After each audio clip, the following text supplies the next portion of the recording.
Welcome to the FARcast. I'm Alex Helmbrecht. I'm joined here by my co-host, Daniel Binkard. And our distinguished guest today is none other than Justin Haag, a former colleague of both Daniel and I. He worked at Chadron State College. We'll talk about that here in a little bit with him. But Justin is currently a public information officer for the Nebraska Game and Parks Commission. So, Justin, thanks for joining us today. Hey, it's great to be here. Great to be back on campus and great to be hanging out with you guys. Absolutely. So, Justin, as I mentioned, we're former colleagues. You worked at CSC prior to transitioning to the Nebraska Game and Parks. But give us a little background into your education and professional experience before moving to the exciting outdoor world. Yeah, you bet. Grew up in southwest Nebraska, as a lot of good people do, as you know, Alex. Grew up in southwest Nebraska and attended McCook Community College for a couple years after high school, and came to Chadron State after that. Started out toward an education degree. Thought I wanted to be a teacher, but then the Eagle newspaper sucked me in there at the college with the great Levita Dickinson, and started working there at the Eagle newspaper. Switched over and ended up getting a journalism degree. Had a lot of great times there. Then worked a couple years at the Chadron Record after I graduated. And then went on from there to the McCook Gazette, where I was associate editor for a couple of years. And I got the opportunity. Con Marshall told me there was going to be a job opening up here as a communications coordinator up at Chadron State College. So got that position and worked at Chadron State College for 12 years. Started out in that communications coordinator position. Toward the end, I was a marketing coordinator. So did that for 12 years. Really enjoyed my time at Chadron State College, for sure. It was really hard to leave, but this job opened up with the Game and Parks Commission, and they told me that they'd pay me to go out and hunt and fish and take photographs of wildlife, and it was a little too good of a deal to pass up. Yeah, certainly can't blame you there. Now I know this just because our offices were always either next door to one another or just right down the hall when we moved to Sparks Hall. Klein Center, rest in peace. Oh, we miss it. As you know. But there was a short course you took one summer with that I think Teresa Frink in the Rangeland Management Program led that really kind of opened your eyes to maybe this career. Talk a little bit about that. Yeah, you bet. I, of course, became acquainted with a lot of the faculty on campus working in my position here, and Dr. Frink was one of those, and she knew I had an interest in the outdoors and in wildlife, and I think she was looking for some warm bodies to fill that short course, and she contacted me and said, hey, you should sign up for this. So I did, and it was a really wonderful experience. She had a lot of the wildlife professionals come in and speak to us, and we did some great field trips, I remember, in that week, and we were doing some birding stuff, and I remember we went clear over into Sioux County and seined minnows, all the native fish out of the Niobrara River over there, and went clear up into the Black Hills and looked at talked to the professionals up there and how they manage the elk and stuff. So that really even really spurred my interest in wildlife, and that came at about the time I had paid off my student loan. So I went out and bought a 500 millimeter lens at that time, and having my eyes open to the wildlife diversity in the region, went out and started photographing as many species as I could. So yeah, that short course was a very important step, I guess, toward the career I'm in today. So, Justin, you've kind of described it already with hunting and fishing and just general gallivanting around in the outdoors. But what is sort of the official job description, or how would you describe being a public information officer for the Nebraska Game and Parks Commission? Yeah, you bet. We're always trying to communicate the mission and the goals of the Nebraska Game and Parks Commission and all the projects that are within that. And the Game and Parks Commission has a very diverse mission, and which is nice because it allows me a lot of diverse opportunities in the things that I get to cover. So, everything from our state park system, which is celebrating 100 years this year, with Chadron State Park being the first one. I get to go visit a lot of those state parks. And of course, like I said, the wildlife is what really drove me into this position. So stewardship of wildlife and natural resources is a big part of that too. So, I'm the only member of the Nebraska Game and Parks Communications team west of North Platte. So along with that, there's a lot of other duties as assigned. One big role that I get associated with a lot is Nebraska Land Magazine, the Parks and Conservation and Outdoor Recreation publication of the Nebraska Game and Parks Commission. I think it dates back to 1921 was the first issue of that. And it has always had a big, strong emphasis on photography. And so that's a lot of what I do is going out and photographing wildlife and all these beautiful places so I can share those with Nebraskans and hopefully generate an interest in the outdoors for them. But other than that, a lot of what I did at Chadron State College, writing news releases, writing copy for a lot of other different things. Sometimes there's an education component. I might be organizing a turkey hunting workshop or something like that. So it just kind of depends on the week.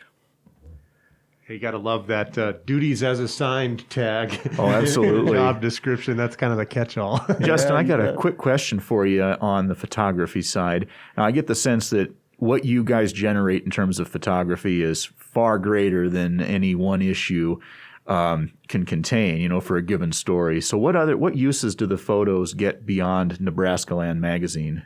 Yeah, you bet. And actually the magazine is, it's limited space with the magazine. So, only a few of the images actually get in there of what we shoot. And, we, as you guys know, just in the last 20 years or so, communication has changed a whole lot, and there are a whole lot of different vehicles out there for getting the word out. And within our agency, we have digital newsletters and website and all these other different things. Social media is huge, and we've got a great social media coordinator in Lincoln who uses a lot of those images to put out our message on social media channels.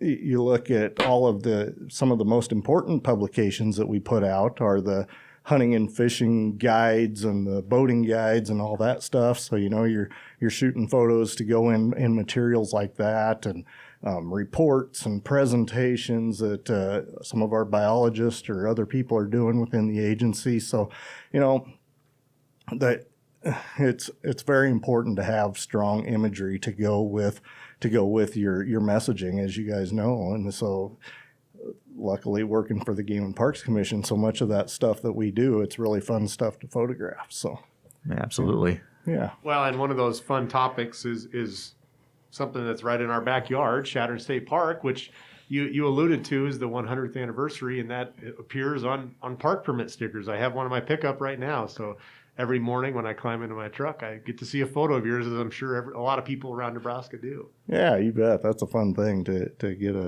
a photograph of mine on all those windshields. And it's kind of like when I worked here. I remember getting a photograph of in the New York Times, which certainly had nothing to do with my skills as a photographer, but it just happened to be that Danny Woodhead was on campus.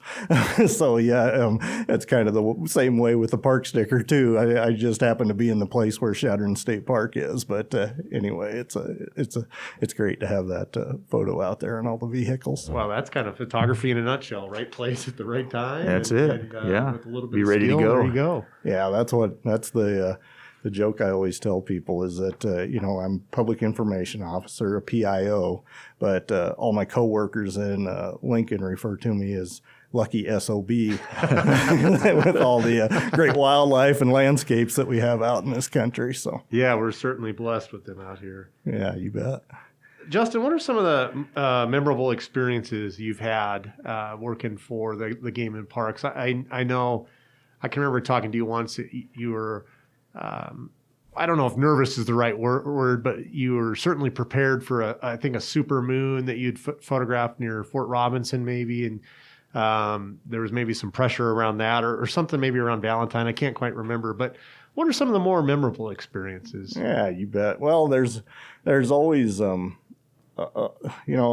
what's fun about photography is you can look back over your images, and they're all memorable that way. They put you right in that spot, and it's always fun when I'm looking through our image database to see some of the places and things I've gotten to do. And like I said, wildlife is really the thing that drove me toward this career and the opportunity to photograph wildlife. So many of my memorable experiences have been around that, and I'm fortunate to be able to go out and hang out with the biologists when they're getting up close and personal with some of these animals, whether it's a saw-whet owl, the first saw-whet owl that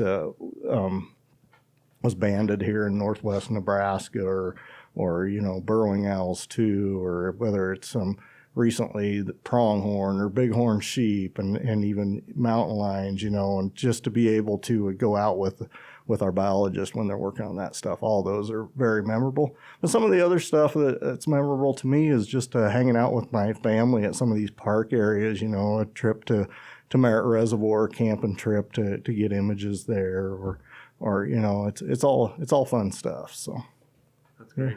Yeah. Well, Justin, I imagine quite a lot of work goes into preparing for the feature stories that you're writing for the various publications. Can you tell us a little bit about that process? Yeah, you're always, it is, there is a lot of preparation that goes into it, and you have to have good equipment, and you have to have it all ready to go a lot of the times. And sometimes you never know when the weather's going to be just right, or the light's going to be just right to get out, as Daniel, as a photographer, to get Sure. out and get those images. But, one of the things that I think is really with this job is something that you're so tied to the seasons. And,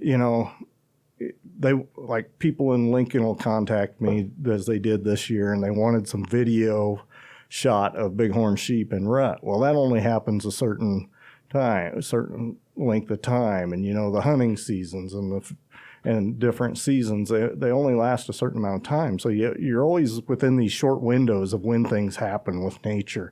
So and it's like so many of our stories, they're on a schedule with the magazine, especially a year out. Well, if you miss one of those things that happens in nature, it's not going to wait for you. Nature doesn't wait for you. So if you miss it this time, you got to wait a whole other year for it to come around before you can get out and document that again. So yeah, there is, like I said, just the gear itself, trying to keep it all straight and keep it ready to go, and then trying to hit things when they happen. That's a challenge. Justin, we talked a little bit about some of your experiences with the Game and Parks. What are some of your fond memories of working at CSC, other than obviously collaborating with Daniel and I on a variety of things? It doesn't get much better than that, actually. So, no, I really, that's I think a lot of it, though, is you guys were fun to work with, and I think the people make Chadron State College, and you don't find, other than a college campus, such a diverse set of characters, with all the different professors and all their skill sets, and just the opportunity to be able to talk to all those different people and to learn from them, I think is wonderful. And no story of mine or yours, Alex, and probably you too, Daniel, is complete without talking about Con Marshall and, how important he was. And I think, he's been doing this for many, many years, this communication stuff, and he really set a high bar for communications at this college. And I think, I came a little before you guys did and tried to keep that high bar of communications. And I see all the things that you guys are doing with communications these days. And I don't think we've missed much in that area. I think, still a very, very great reputation at Chadron State College for that. So I think that's a lot of it is just working with the people and, hanging out in the press box on Saturdays. That's been a lot of fun. We've seen a lot of great football games up there, that's for sure, and a lot of other great activities at the college through the years. So I'm just thinking back to that Blizzard game we had in 2012, and you guys were doing stats up there, and I was in the control room running the switcher at one point, and then running a camera on the roof at one point. But I know you guys had kind of an interesting experience for that game. Can you tell us a little bit about how that ended up?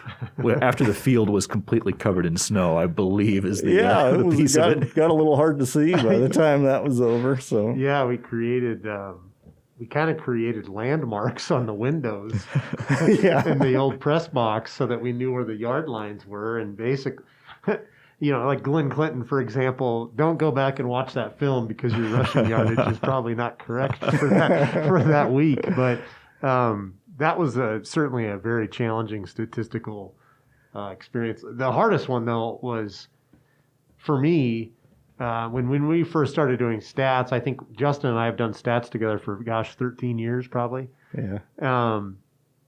Was the game where CSC played Abilene Christian, the triple overtime game, was it 76, 73? Yep.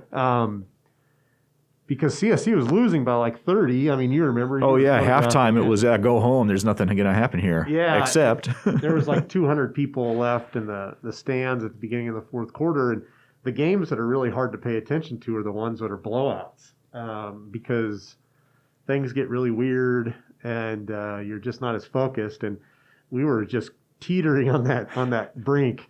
And then all of a sudden some things started happening and it was a lot of fun. That was certainly a memorable experience for me. Oh yeah, that was an amazing game. And like you say, that's one set of statistics we should probably frame because you don't get to do a game like that very often. So that was a really fun period in Chadron State history for sure. So. Yeah, I remember at the time of that game, I want to say it set 14 Division II records. That game did. So our stat, I mean, that's cool. Our stats, unfortunately, that game has been wiped. Yes, because of NCAA infractions from Abilene Christian, but.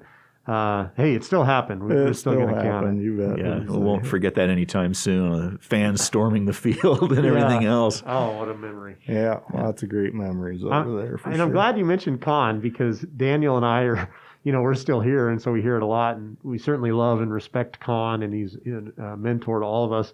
But Daniel and I often joke that we're one of three people hired to replace Con. You, of course, would be the third of that triumvirate. So two of us are still around here, and Con, even though he's retired, still maintains an office. That's right.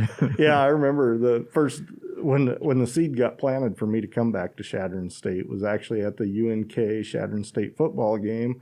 I had gone down there. I was working at the McCook Gazette at the time, as I said, and went down there and went to the restroom, and here comes Con. I think he had his briefcase and comes, or he was in a hurry, of course, to get out on the field and shoot some photos. But he mentioned to me in that restroom, "Would you ever be interested in coming back to Chadron State? I think there's going to be a position open." So that's where the seed was planted there. Not the most distinguished place in the world, but it's fitting that it would be at a football stadium with Con. Yeah, so, absolutely. Yep. Yeah.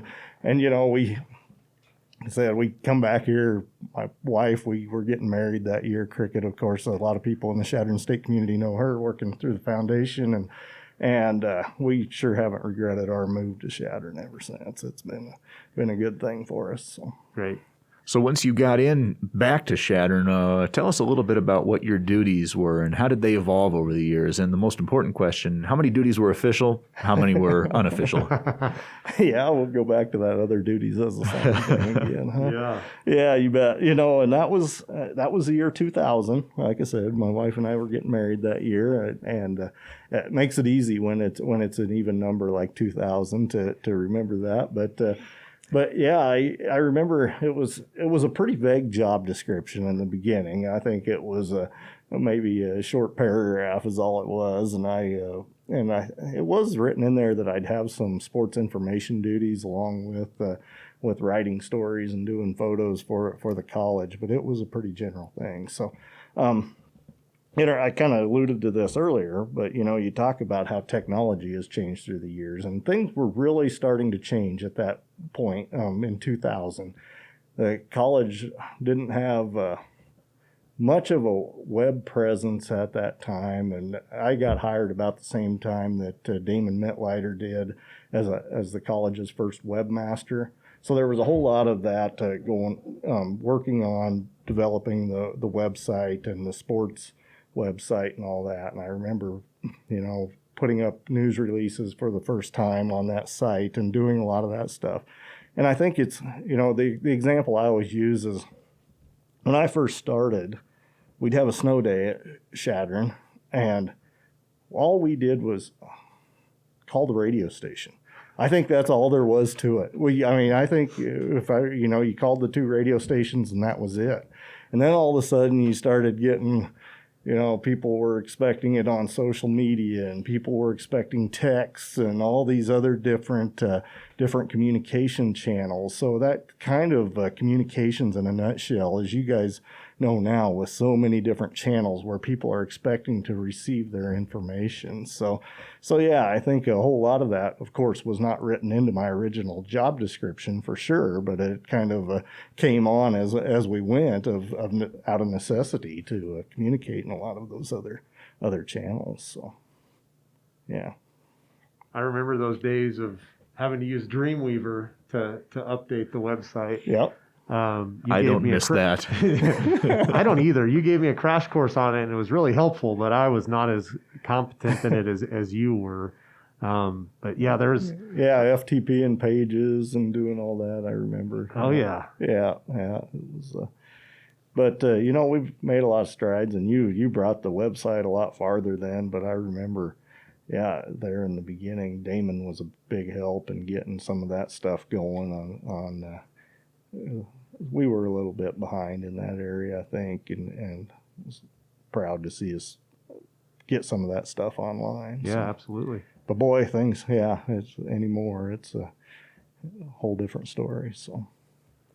Yeah, and in just 20 years, it's changed a lot. Yeah, and it doesn't seem like 20 years ago. It was like, crazy. We just hit the new millennium, didn't we? Yeah, exactly. So you talked about how you knew that CSC was the place for you as a student, and then early on in your career as a professional. But what's the draw for you as a community member? Why Chadron? Yeah, I can't think of a better place to be, and I'll tell you. At first, I was quite a ways away from home, when I first came here to college, and I had a lot of pretty stuff to look at here, but I wasn't really entirely sold on it right away. But then you find a community, like the Eagle newspaper was mine probably, and I think that's so much about what Chadron is. There are so many ways to become involved with the community. Small town with a college the size of Chadron's, you just can't beat it, because the college makes, there are towns this size all over western Nebraska, but they don't have a Chadron State College, and that just brings so much vibrancy to it, to a small town like this. Great place to raise kids. I first got to know it as a college student. Got to know it as a professional. It was great for me that way. And then as a having two kids grow up in this community, I couldn't think of a better place for that either. So, just a wonderful place. And and the nice thing is, You can drive across town in 5 minutes. I just got back from Omaha this weekend, and I thought I'd like visiting here, but there is no way I could deal with that traffic every day. So yeah, to be able to live your life and do it in this way, yeah, you can't beat it. So. Justin, what advice would you give someone who's interested in maybe making a career of public information and or photography? Yeah, I think one thing that's always been helpful for me, going back to the Mrs. D days, I think, is the red pen that she had. I think, a lot of people, they get turned off by criticism in this field, and I think that's something that you have to be open to, is to be able to have your stuff looked at with a critical eye. I think that's the most important thing, and to put your stuff in front of people who will tell you the truth about it and try to make you better. That's been a big help to me through the years. And I've always said I'd a whole lot rather have my work corrected by someone and have somebody shoot straight to me before it hits the press and the whole public is seeing it. So I think that's the most important thing is to find people who are going to shoot straight with you and to look at your stuff with a critical eye and make you better. I think that's really good advice. Yeah, and it's something I'm still learning every day. There's no doubt about that, and I still like to have people fix up my stuff quite a bit. So. Yeah, it's kind of interesting. We've had, when we would meet in person, we've had guests come to our staff meetings, and a few of them, Daniel, I think are kind of surprised at how critical we are of each other, but it's in a constructive way. We're always trying to get better. Yeah, we're always trying to improve, the overall product or whatever it is that we're working on. And I've heard comments from people like, I can't believe it that your meetings are that open, and it's refreshing. And I think that if you've worked in this industry long enough, you just kind of come to expect that with talking that way, that you don't take it personally. You're just trying to do the best you can professionally. And it's really good to kind of have that line. Yeah, you bet. And I remember when I first started working for Game and Parks, admittedly, my photography was not as good as what a lot of the other photographers with Game and Parks was at, and still learning on that too, for sure. But that was something that was extremely helpful. We get together and set up a projector and go through each other's photos, and there's that would have been a whole lot better picture if you would have taken 3 steps to the right or all this, and just criticized each other's work and tried to give each other pointers. I remember one time we did it over on the Valentine National Wildlife Refuge. We went there and fished during the day and met at night and put a sheet up on the wall at the lodge and put the projector up there, and it met in a room. So yeah, it stuff like that's just really helpful. Yeah. I always like the idea of that workshop atmosphere. Yeah, you bet. Really get some accomplishments made. Yeah. Even the little things. Yeah, no doubt about it. Justin, what are some of your I'll start over. What are some of your interests outside work, in not including photography? Yeah, I think I like to tinker around a lot. Like I say, I like to fish. That was one of the things that got me into this job. Fish and do a little hunting, get outside, do some hiking, enjoy all that stuff that seems like goofing off, but it helps your soul for sure. And and I like to tinker around the yard and in the garage quite a bit, always messing with tools. And one thing I've been doing this winter is restoring an old fishing boat, a 1996 fishing boat, recarpeting it and everything. So really like to do that, put some tools to use and do some things around the house. So I don't know. I like a good buffet, as you know, so I wish we could get back to eating buffets again. Yeah, who knows? It is time. Who knows when that'll be? Yeah, who knows when that'll be. So, well, you mentioned hiking. You and your son did the Pine Ridge Trail, right? Yeah. Tell us about that. Yeah, that was. You mentioned memorable experiences earlier. That was definitely one of them. Last summer, my son and I. That was when the pandemic precautions were running strong at that time, so we thought, what better way to social distance than to go hike the Pine Ridge Trail, 37 miles worth. We started on Friday morning. That was our first real backpacking experience. So we backpacked it, got done about Sunday at noon. So yeah, we started at 8 o'clock Friday, and we hiked most of that time. It took that long, and I had a blister the size of a grape on my big toe by the time it was over. I lost 8 pounds doing it. So yeah, it was. I thought, oh heck, 37 miles, that's not much. I can hike that no problem. But when you put 40 pounds of gear on your back with the tent and all the stuff, it was challenging. And even I think my son, who was going into his senior year of high school, he admitted it was one of the, if not the hardest thing he'd ever done. So yeah, it was a good time. And one of the neat things we have around here, though, you don't find that in other parts of Nebraska, to be able to hike a trail for 37 miles one way, uninterrupted on public ground. So that's a really neat thing. And I don't know if I would do the whole thing in one chunk again, but there were definitely some spots along that trail that I'd hike into and camp overnight to do again. So cool. Well, Justin, I think we've come to the portion of our interview where we have the quick hitters. So, quick answers to some quick questions. Favorite team, regardless of the sport. Favorite team? I think Alex is trying to draw me into an argument here with between the Packers and the Lions. And we can say this is not necessarily not the favorite team, but a favorite team. So we'll temper it with that. Yeah, no, definitely though. I have to say, any team my kid is on, that's what I cheer for. And my kids are pretty active in sports, so yeah, whichever one I'm watching at the time. So yeah. Well, thanks for not saying the Packers. What's a favorite movie of yours? I could watch Airplane over and over again. I think that's probably one of my favorites. So yeah, I picked the wrong week to quit sniffing glue. So well, we say that on a regular basis. No. Yeah. First concert you attended? The first concert. A lot of times when people ask me this question, I say Weird Al Yankovic, because let's face it, Weird Al Yankovic is about the coolest concert you could ever go to. It was the first one, but I was thinking about this, and it was actually a Rex Allen Jr. concert. He was an up-and-coming country artist when I was a little kid, and I went with my grandparents at the McCook Auditorium.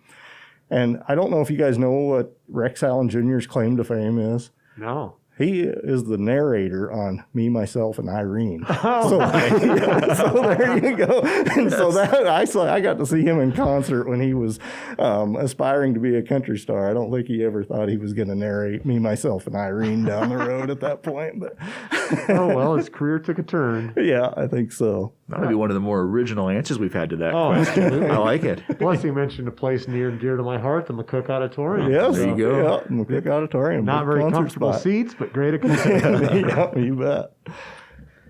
Justin, who's a favorite photographer of yours? Oh, geez, there's I got a lot of favorite pictures I've seen, and a lot of, hell, Daniel Binkard's a really good photographer for sure. And and one of the, I should mention Michael Forsberg. He's a conservation photographer in Nebraska. He inspired me. Working at Chadron State College, I got to cover a lot of speeches.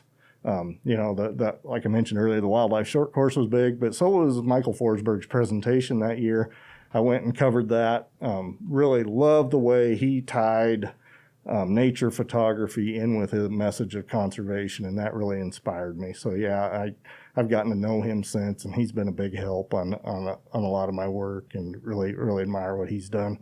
Eric Fowler's another one, Chadron State College graduate, works on Nebraska Land magazine. He's always been a big help to me. Beyond that, all the former photographers at Nebraska Land magazine, I look back through old issues, and I am amazed at what they were able to do with the equipment of the time. It's a lot easier to get a quality photograph these days, and of course the expectations are higher than they used to be, but looking through some of those old issues and what they did with the equipment that they were limited with, they didn't know they were limited at the time, but they really did some great work. So Bob Greer, John Farrar, some of those guys. That's great. So Justin, the final question for you. What word comes to your mind when you think of Chadron State College? I think opportunity comes to mind first. I think I mentioned coming into the Eagle newspaper, and it was, and this is programs all over campus, I think, gives kids the opportunity to really get their feet wet, their hands dirty in a certain discipline. And that was something that I think was very valuable with the Eagle newspaper, was to be able to work in several different areas of newspaper production and to learn, a little bit. I mean, everything from writing news and sports to editing to going down. That was back when the Chadron Record had a press. Back then, we'd go down and get papers off the press and see that thing run and help deliver them sometimes. So, that was really some great hands-on experience. And I see that happening all across campus, just a lot of great opportunities for people. So, yeah. Well said. Well, thank you, Justin. We certainly appreciate you joining with us today. It was kind of a fun chat. Yeah, it was more than kind of a fun chat. It was a really fun chat. So, no, I appreciate you guys having me today, and you guys do wonderful work, and keep it up. Well, thank you, Justin. You paved the way for us, for sure. Absolutely, yeah. We still look at a lot of the stuff that you helped set up during your time here, and certainly are in that Hall of Fame for Chadron State communications employees. That's for sure. No, you guys deserve it too. So, all right. Thanks. Yep, thank you.